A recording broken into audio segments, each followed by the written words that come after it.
Yan, so good evening. Share ko lang tong katatapos lang na ARMScore PCP long tank conversion. Nakalimutan ko na kung saan galing to. Pero ang pinadala ni sir is ito, upper receiver, trigger mechanism, mga panloob. Hindi kasama yung CO2 fill port, hindi na niya yung sinama. Tapos yung old na tank niya. Yan. So, ang kagandahan sa ganito na conversion is pwede mo siyang ibalik sa original, yung CO2. Pwede kasi yung tank na original niya is hindi mo siya gagalawin. Nandun, naka-preserve siya.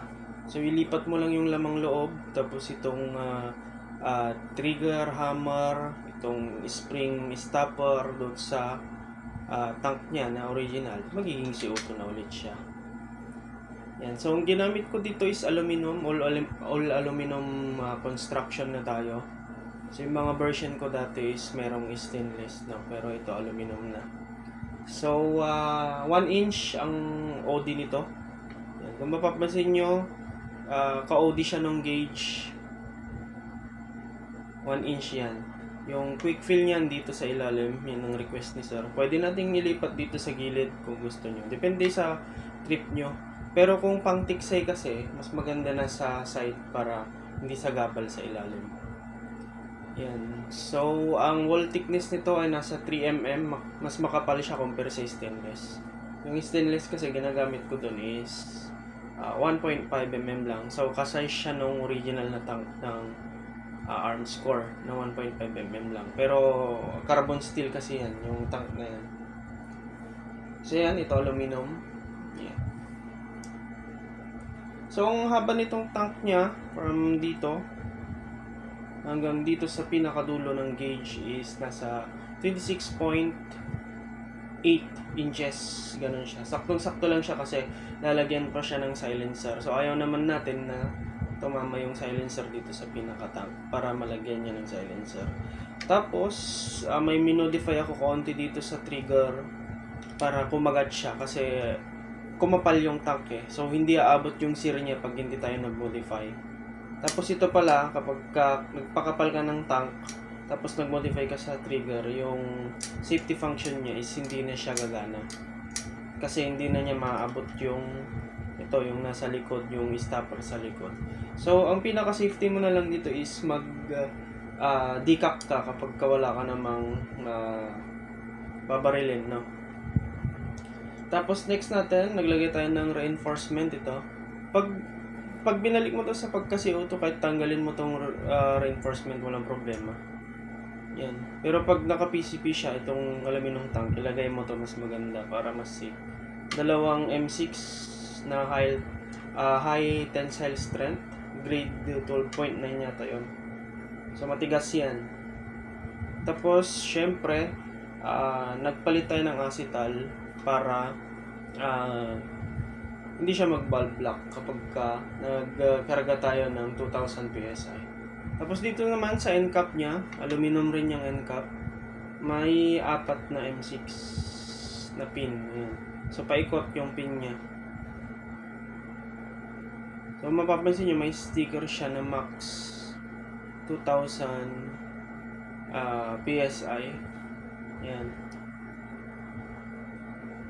So, maximum 2,000 PSI. Pero, sa ARMScore kasi, yung valve ng ARMScore, ang pinaka-sweet spot niyan kapag ka naka-acetal tapos naka-PCP ka na is nasa 1.7 to 1.8.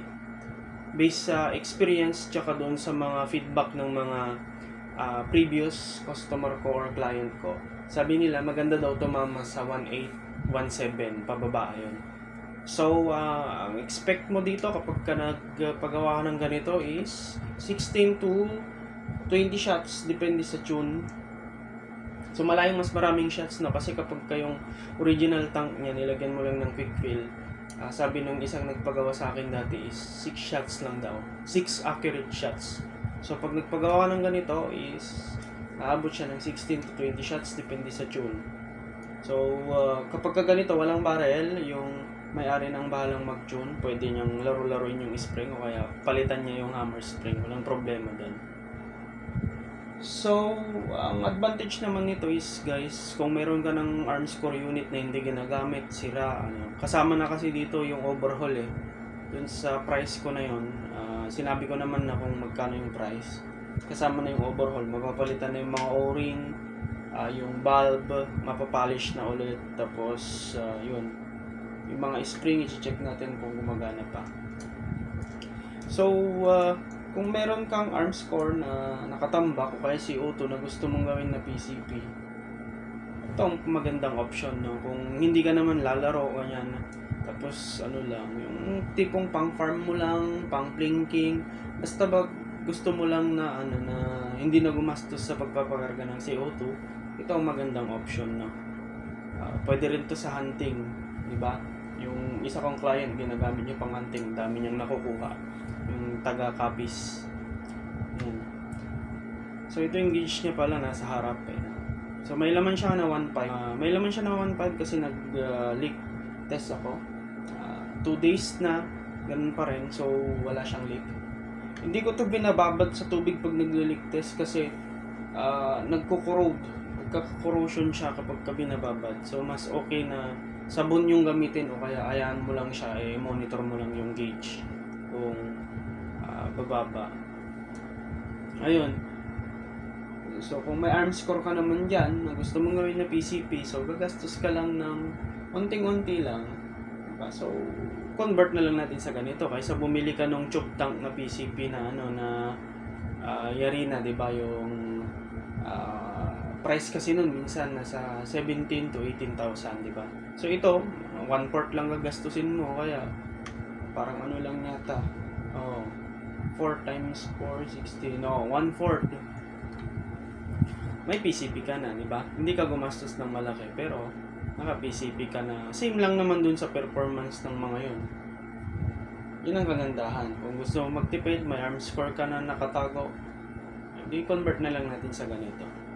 So ayan, kung gusto nyo magpa-convert, pwede nyong i-PM yung Facebook page ko, Airsight Airguns Facebook page. Ayan. So yung price, PM nyo na lang ako kasi bawal magsabi ng price eh. Ayan, so for for ship out na.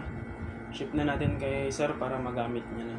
So, yung stock pala nito is pwede pa rin nilagay kasi mahaba naman ito eh. So kung ayaw pumasok, drillan mo lang konti yung stock para pumasok itong pinaka nut niya.